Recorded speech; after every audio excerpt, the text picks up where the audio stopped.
Last time हमने मोरुलेशन और blastulation and implantation देखा था, है ना। प्रेगनेंसी स्टार्ट हो गया था, जेस्टेशन पीरियड स्टार्ट हो गया था, है ना। एक छोटा सा टेस्ट हम बताएंगे which confirms the pregnancy is there और नॉट, है ना। Test for pregnancy, okay. The first test is amenorrhea. Amenorrhea means the absence of menstrual cycle. Absence of menstrual cycle marks the pregnancy, है ना। तो amenorrhea simply लिख सकते हैं, that is क्या होता है ये, absence of menstrual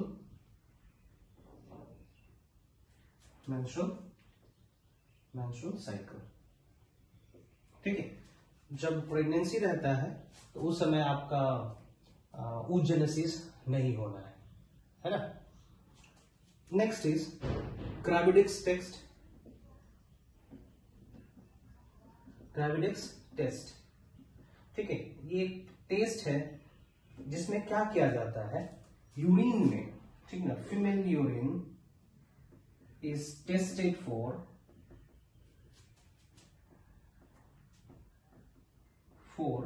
the presence of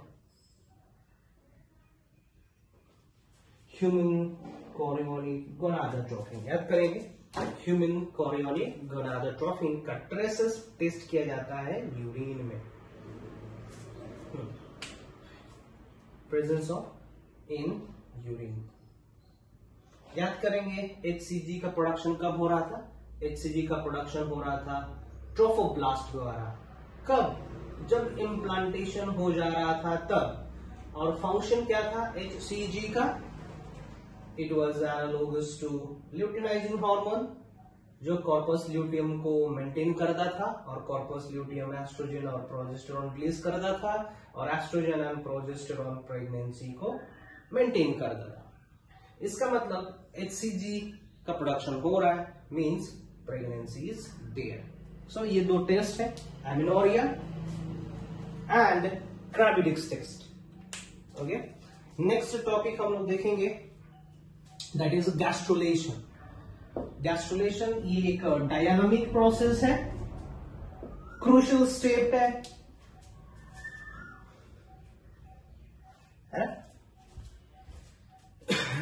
gastrulation.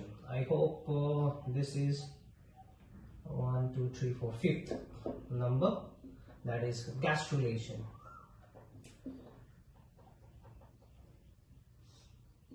ठीक है, सिंपल डेफिनेशन क्या होगा गैस्ट्रुलेशन का, formation of 3 primary germ layers.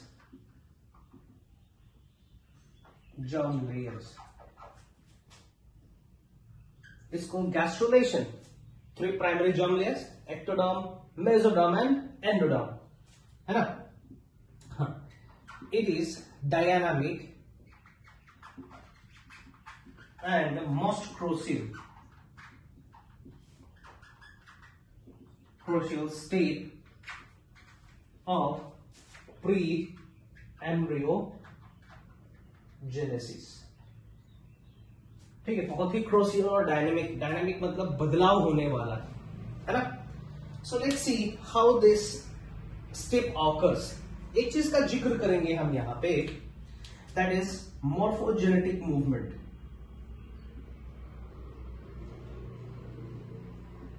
Morphogenetic movement, हम शब्द यूज कर रहे हैं मॉर्फोजेनेटिक मूवमेंट. मॉर्फोजेनेटिक मूवमेंट का मतलब होता है कुछ सेल्स का मूवमेंट होना इनसाइड द एम्ब्रियो और inside the embryonic cells, inside the blastular cell. क्या होता है वो डायग्राम में हम बताएंगे. चलिए, सबसे पहले हम बताते हैं morphogenetic movement or gastrulation in case of frog, है ना, frog. In gastrulation state,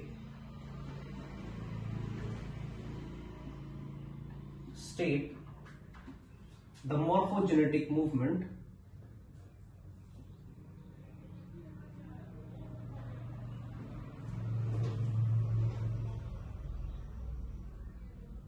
movement occurs, है ना। दो प्रकार का मॉर्फोजेनेटिक मूवमेंट होता है, it is of two type. Morphogenetic movement is of two type, epiboly and imboly. epiboly and imboly. epiboly को शॉर्ट फॉर्म में थ्रो ओवर भी कहा जाता है. थ्रो ओवर भी कहा जाता है, इसको थ्रो इन भी कहा जाता है. थ्रो इन या inward. Let's see What does the term epiboly means? और epiboly में क्या क्या डायलॉग्स होते हैं वो देखते हैं. epiboly फ्रॉग में होता है. Say this is blastula. Recall करेंगे जरा. blastula stage. blastula stage इस तरीके से होता है. This is trophoblast, है ना. सेल डिफरेंशिएट कर जाते हैं. सेल डिफरेंशिएट करके दो प्रकार के सेल्स बनाएंगे इधर, ना. इस तरीके से सेल्स बनते हैं और इस तरीके से सेल्स बनेंगे. After differentiation give rise to such kind of sales.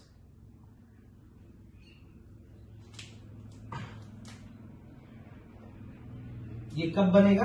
After blastula. दो प्रकार के सेल बने. यहां पे भी कुछ सेल्स प्रेजेंट रहते हैं. चलिए नेमिंग कर देते हैं इन सेल्स को, ठीक ना. ये वाला, इस सेल्स को हम लोग कहते हैं इक्टोडर्म और इसको हम कंसिडर करते हैं एंडोडर्म. ये बने कैसे? तो ट्रोफोब्लास्ट के सेल्स के अंदर ही डिफरेंशिएशन हुआ और ये दो लेयर बना, है ना. इसको हम लोग माइक्रोमियर सेल्स भी कहते हैं. माइक्रोमियर सेल्स भी कहेंगे इसको, मैक्रोमियर.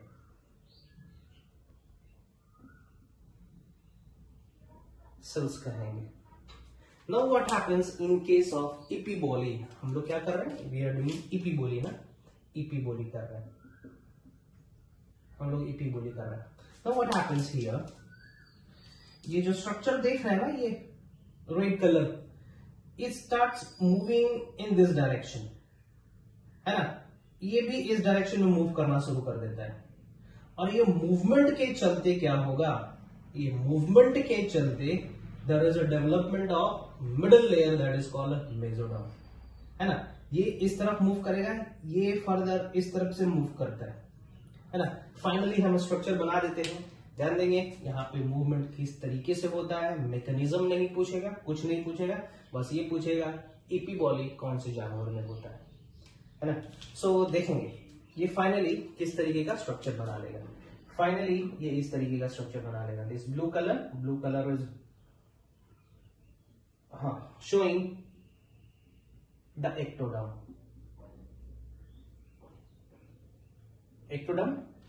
है ना. ये एलोंगेट रेड कलर वाला जो सेल्स बनाए हैं, ये इस तरफ मूव करेगा, इस तरफ भर जाएगा, है ना. ओके. और ये धक्का देते हुए इसको इधर लेकर आ जाता है, जिसके चलते ये बन गया एक्टोडर्म. बीच में बन गया मेसोडर्म.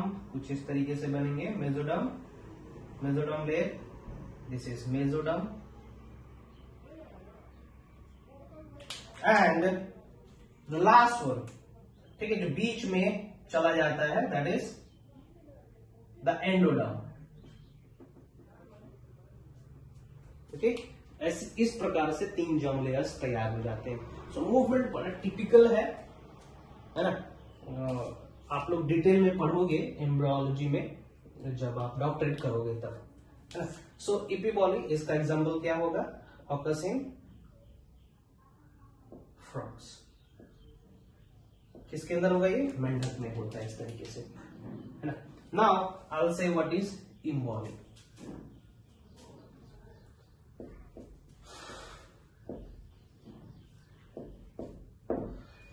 इम्बॉली ये ह्यूमन बीइंग में भी होता है इम्बॉली, और भी बर्ड्स वगैरह में होते हैं, रेप्टाइल्स में होते हैं इम्बॉली।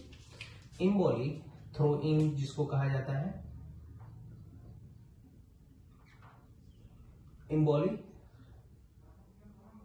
थ्रो इन, ठीक ना। It is of several type, emboly is of several type, जैसे कि होता है इनवाजिनेशन,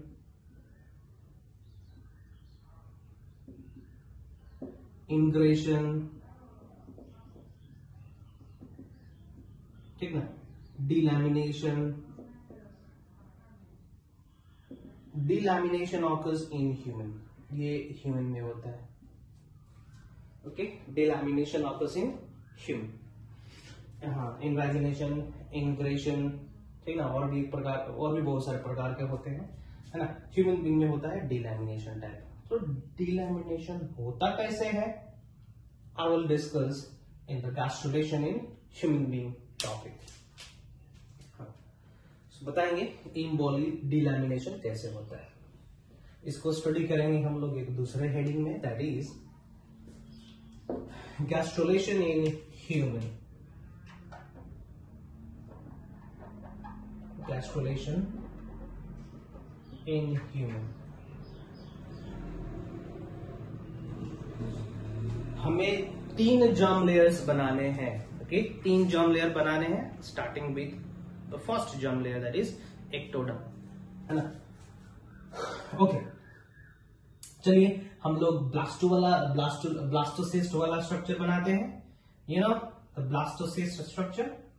ब्लास्टोसिस्ट का स्ट्रक्चर कुछ इस तरीके से था, इम्प्लांटेशन हो चुका था, है ना। ये ब्लास्टोसिस्ट था, इसके बाहर वाला सेल्स को हम लोग क्या बोल रहे थे, yes, trophoblast. Trophoblast, blastocoel, middle वाला जो होलो एरिया है ना। और हाँ, यहाँ पे कुछ स्टिकी स्ट्रक्चर था जो कि आपका एंडोडर्म में से जाके लाइन अप होना है, दैट वाज राउबर। और यहाँ पे कुछ सेल्स बन रहे थे, रिकॉल करेंगे जरा, what was the name of that cell, हाँ, it was considered as inner cell mass. This is the diagram of previous topic, blastula का स्ट्रक्चर था।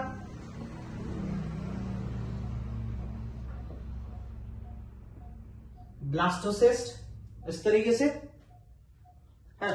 चलिए अगला स्टेप क्या होता है देखते हैं, what is happening in the next step, okay. Next step में क्या होता है देखते हैं।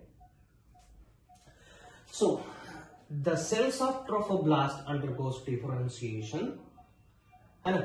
डिफरेंशिएट होके दो प्रकार का सेल्स बनाएगा, 2 प्रकार का ट्रोफोब्लास्ट बनाएगा, cytotrophoblast and syncytiotrophoblast, okay. Cytotrophoblast and syncytiotrophoblast. Let me make the cytotrophoblast and सिंशियोट्रोफोब्लास्ट।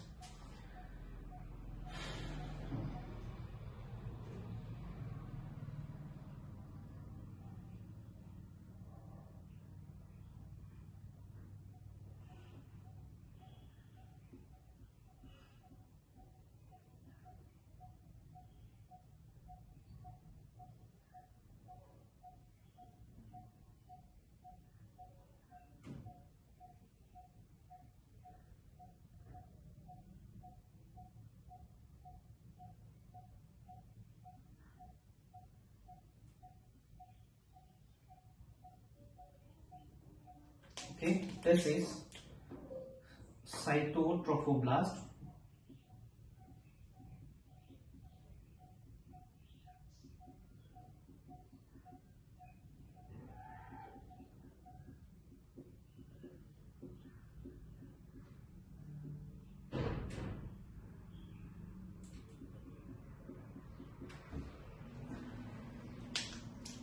this is cytotrophoblast, और साइटोट्रोफोब्लास्ट के बाहर बनने हैं syncytiotrophoblast. So syncytiotrophoblast look like this,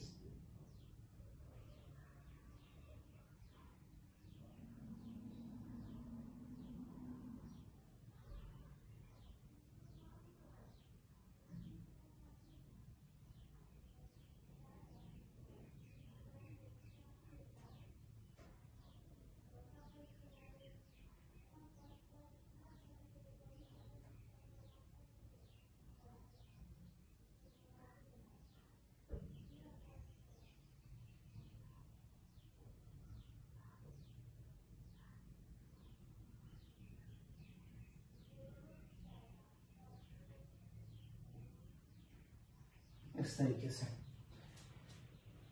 okay, सिंसिशियम, सिंसिशियम का मतलब क्या होता है? सिंसिशियम मीन्स मल्टी सेलुलर कंडीशन। तो ये रहा, ये बाहर वाला जो स्ट्रक्चर है, दिस इज कॉल्ड सिंशियोट्रोफोब्लास्ट, और जो सेलुलर स्ट्रक्चर देख पा रहे हो दैट इज साइटोट्रोफोब्लास्ट।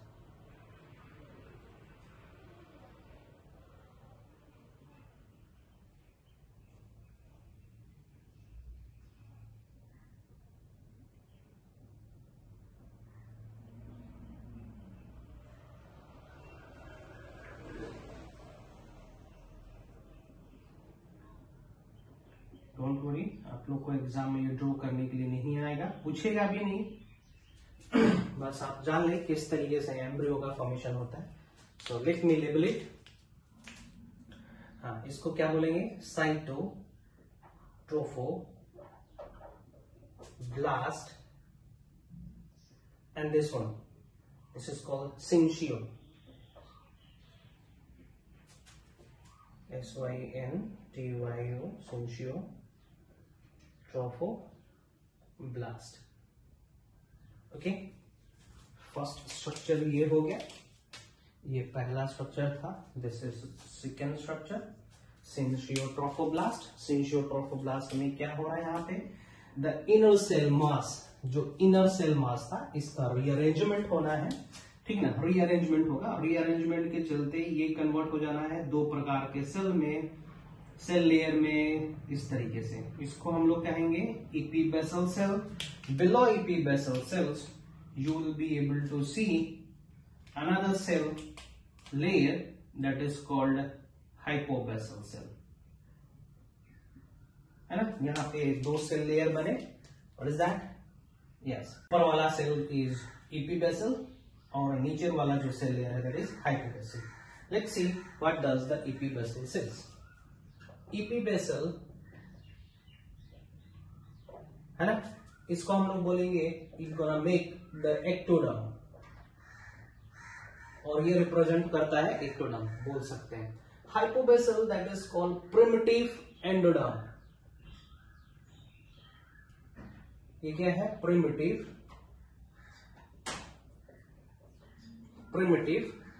endoderm। ये टूट जाता है, आगे चल के ये खत्म हो जाता है, डिग्रेड हो जाता है। epibasal, हाँ, इसके बारे में थोड़ा बता दें। epibasal यही वो लेयर है जो आगे चल के true middle layer and true inner layer को जन्म देगा। मींस ट्रू, हाँ, that is mesoderm and endoderm, true mesoderm and endoderm arises from this, है ना? इसी से आना है, सो लेट मी से द नेक्स्ट स्टेप हियर। अगला स्टेप देखते हैं यहां पे।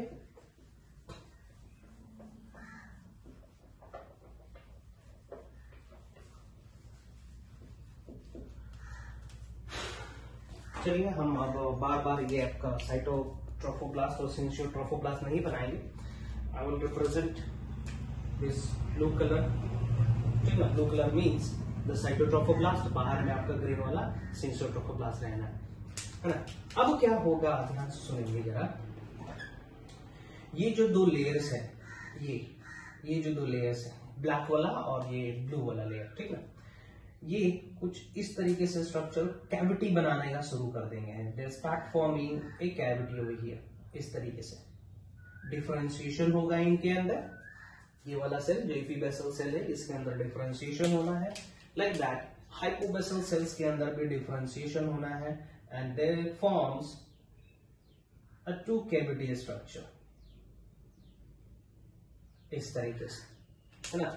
यहां पे जो लेयर बना, इसको हम लोग कहते हैं, ठीक ना, amnion. This layer is called amnion, और इसको हम लोग कहेंगे एमनियोटिक कैविटी। एमनियोटिक कैविटी, है ना। दिस इज कॉल्ड, ये वाला जो नीचे वाला लेयर होगा इसको हम लोग बोल सकते हैं, ठीक ना, योक सैक, है ना। This is called yolk sac. साथ ही में ध्यान देंगे, साथ ही में क्या होगा, this syncytio trophoblast will give rise to another cell layer that is called extra embryonic mesoderm। साथ ही में ये और एक सेल लेयर को जन्म देगा, that is called extra embryonic mesoderm।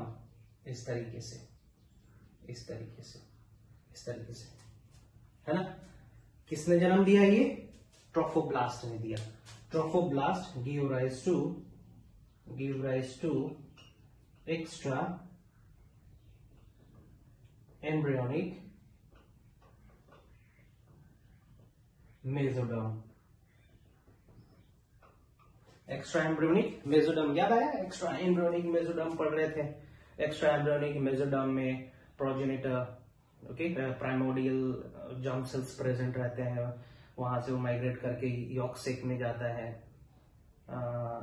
ना, और वहां से गोनाड्स में माइग्रेट कर जाता है, याद है। सो ये सिंसियोर ट्रोफोब्लास्ट ही इस लेयर को जन्म देता है ना। इसको हम लोग बाइलैमिनर डिस्क कहेंगे, ठीक है। बाइलेयर और बाइलैमिनर डिस्क भी बोल सकते हैं। This is called bilayer disc और बाइलैमिनर डिस्क, DISC, है ना। एमनियन, एमनियोटिक कैविटी, एमनियन इन दोनों को मिला के कहेंगे। ये जो ग्रीन कलर का सेल है that is extra embryonic mesoderm वाला लेयर, और ये वाला लेयर दोनों को मिला के हम एमनियन कहेंगे, यॉक सैक इसको कहेंगे, इन दोनों लेयर को मिला के, है ना। चलिए, और यहाँ पे ये जो दोनों लेयर होंगे, ये देख पा रहे हो, green colour, this blue colour, again this green colour. कहने का मतलब कि यहाँ पे एक्स्ट्रा एम्ब्रियोनिक मेसोडर्म भी डेवलप हो रखा है। ये इन तीनों को मिला के हम लोग कहेंगे Korean. What will say? Chorion. This chorion, yolk sac, amnion, and another one structure that is called allantois। इन तीनों को, इन चारों को हम लोग कहते हैं extra embryonic membrane. Let's see what happens next, ठीक है। अगले स्टेप में क्या होगा। ये जो एमनियोटिक कैविटी देख रहे हो ना, और ये जो स्ट्रक्चर देख रहे हो आप लोग, ये नीचे वाला जो ब्लैक कलर से बना रखे हैं, ठीक है ना। व्हाट हैपेंस देयर, ये थोड़ा इनलार्ज करेगा, okay. I am rubbing this is 3 diagram number 3, ठीक है। Let's see what happens next. अगले स्टेप में क्या होगा देखते हैं।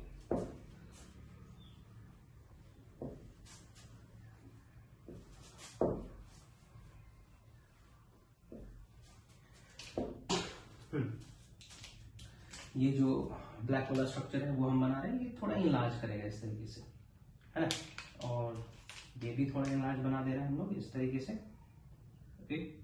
2 लेयर देख पा रहे हो आप लोग, 2 लेयर, एक ऊपर वाला लेयर और एक नीचे वाला लेयर। ऊपर वाला लेयर को still we are calling it as ectoderm, बाहर वाला, और नीचे वाला प्रिमिटिव एंडोडर्म बोल रहे हैं, है ना। इस तरीके से स्ट्रक्चर है। Now tell me, this green color is representing what?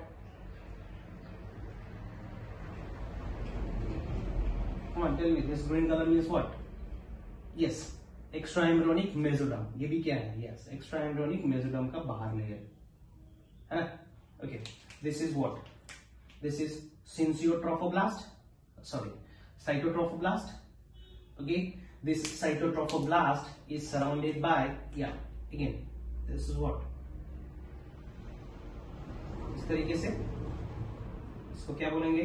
क्या, कमान, दैट इज व्हाट? साइटोट्रोफोब्लास्ट। बहुत सारे रहेंगे,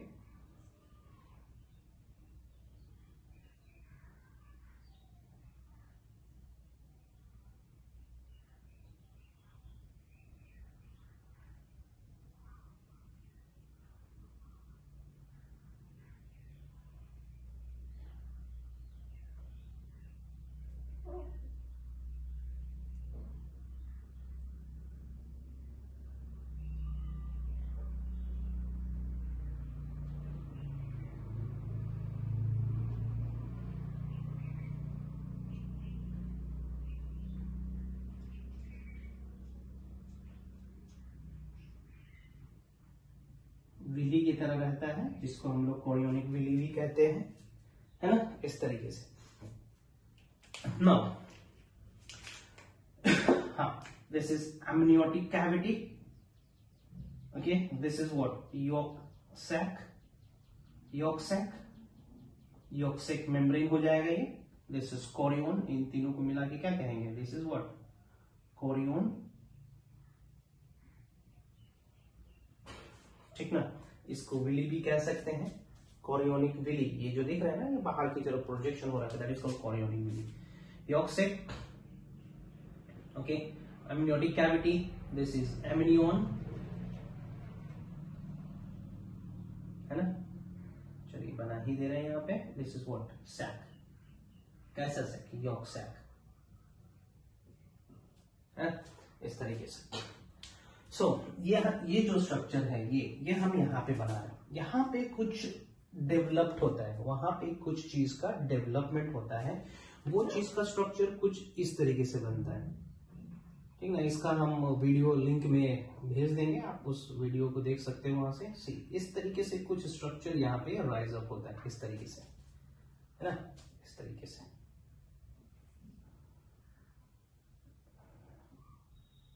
मॉर्फोजेनेटिक मूवमेंट, डीलैमिनेशन हम लोग को करना है। ओके, सो डीलैमिनेशन के लिए स्ट्रक्चर बना रहे हैं, कि कुछ इस तरीके से स्ट्रक्चर बनता है ना। और यहाँ पे एक ग्रूव क्रिएट होता है, इस तरीके से ग्रूव क्रिएट होता है। वीडियो का लिंक हम भेज देंगे डिस्क्रिप्शन बॉक्स में, ठीक ना, इस तरीके से। दिस इज कॉल्ड, इसको हम कहते हैं प्रिमिटिव स्ट्रिक,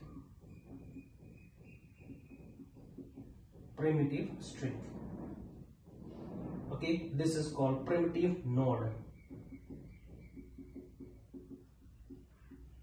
समझने की कोशिश करेंगे। This portion is called cranial end, और ये वाला जो पोर्शन हो जाएगा, दिस इज कॉल्ड caudal end। एक्चुअली में ये वाला पोर्शन हेड पोर्शन में डेवलप होना है, और ये वाला पोर्शन टेल पोर्शन में डेवलप होना। For example I am standing like that, ठीक ना, ये इसी तरीके से स्ट्रक्चर है। तो ऊपर वाला हेड को जन्म देना है, नीचे वाला tail portion. Okay, this is okay, left right, इस तरीके से स्ट्रक्चर बन रहा है।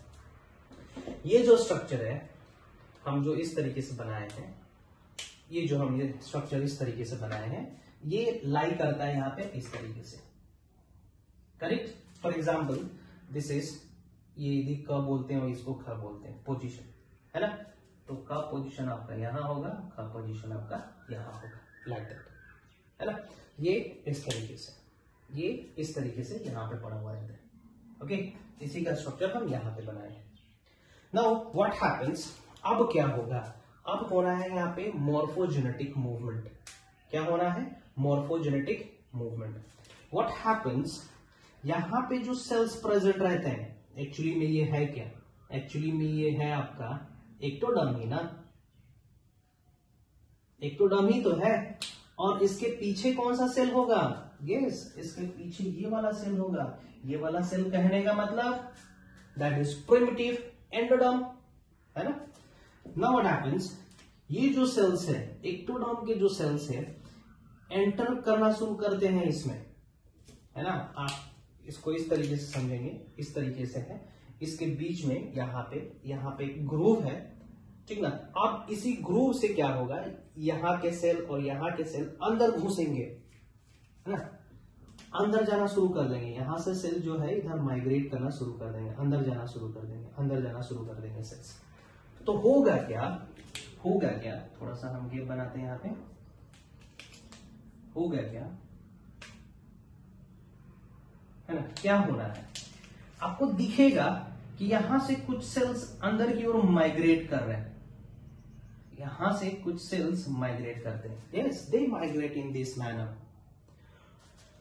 Now what happens next, migration के चलते, चलिए हम बना रहे हैं, दिस इज द एक्टोडर्म, ये एक्टोडर्म है ना।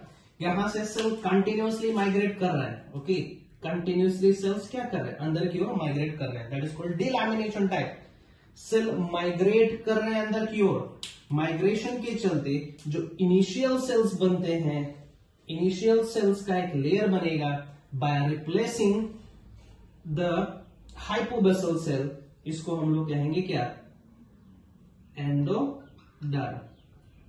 ठीक है, कैसे बना है? By replacing the hypobasal cell. Cell अंदर आया, वो सेल हाइपोबेसल सेल को रिप्लेस कर दिया। हाइपोबेसल सेल्स आर रिप्लेस्ड, है ना, रिप्लेस कर दिया। फर्दर डिफरेंशिएशन हुआ and has given rise to a germ layer that is called endoderm. Cell continuously आते रहेगा और उसके चलते मिडिल लेयर का फॉर्मेशन होता है और उस मिडिल लेयर को हम लोग क्या कहेंगे? Mesoderm. That is pronounced as mesoderm. Okay, इसको हम लोग मेसोडर्म बोलेंगे। क्लियर है? जब आप लोग क्लास 11 में एनिमल किंगडम पढ़ रहे थे तो उस समय आप लोग को पढ़े होंगे जर्म लेयर्स। 2 जर्म लेयर्स होते हैं, किसी में 3 जर्म लेयर्स होते हैं। 2 germ layer that is ectoderm, endoderm. तीसरा जर्म लेयर जो होता है मेसोडर्म, ये पढ़े होंगे कि ये तीसरा जर्म लेयर बाद में बनता है। पहले बनता है आपका ectoderm, endoderm. The mesoderm develops later stage. वही हुआ, यहाँ पे मेसोडर्म बना बाद में। तो इसी स्ट्रक्चर को यदि हम रिफाइन करके देखना चाहेंगे, ठीक ना, बनने के बाद, मॉर्फोजेनेटिक मूवमेंट होने के बाद, तो ये स्ट्रक्चर कुछ इस तरीके से दिखेगा। या this is third structure, fourth structure. आप 5वां स्ट्रक्चर बता रहे हैं। फोर्थ स्ट्रक्चर मतलब रब करने से पहले 5वां स्ट्रक्चर क्या होगा, इसी तरीके से होना है। सो दिस इज, ये हो जाएगा आपका क्या? This is true ectoderm, true ectoderm. इसके अंदर डेवलप हुआ है मेसोडर्म, ट्रू मेसोडर्म। और by replacing the hypobasal cell, यहां पे अंदर का जर्म लेयर तैयार हो गया। ठीक ना, अंदर का जर्म लेयर तैयार हुआ, उसको हम लोग क्या बोलेंगे? हाँ, दिस इज मेसोडर्म, MESO। और ये क्या हो जाएगा? एंडोडर्म, इस तरीके से। ठीक है, तो ये मेसोडर्म आगे चल के इसको पूरा सराउंड कर लेता है, ये एक्टोडर्म भी पूरा सराउंड कर लेगा। And this structure is going to participate in the formation of entire embryo, entire foetus, है ना। तो इसके बाद का स्ट्रक्चर प्रिमिटिव स्टेट में मॉर्फोजेनेटिक मूवमेंट हो गया। यहाँ पे क्या हो रहा है?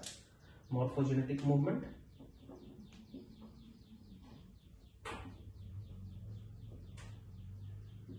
मॉर्फोजेनेटिक मूवमेंट है ना, delamination type, delamination type morphogenetic movement हो। ठीक ना, स्ट्रक्चर बन गया। फाइनली स्ट्रक्चर एक और हम ड्रॉ करते हैं, वो किस तरीके से दिखता होगा।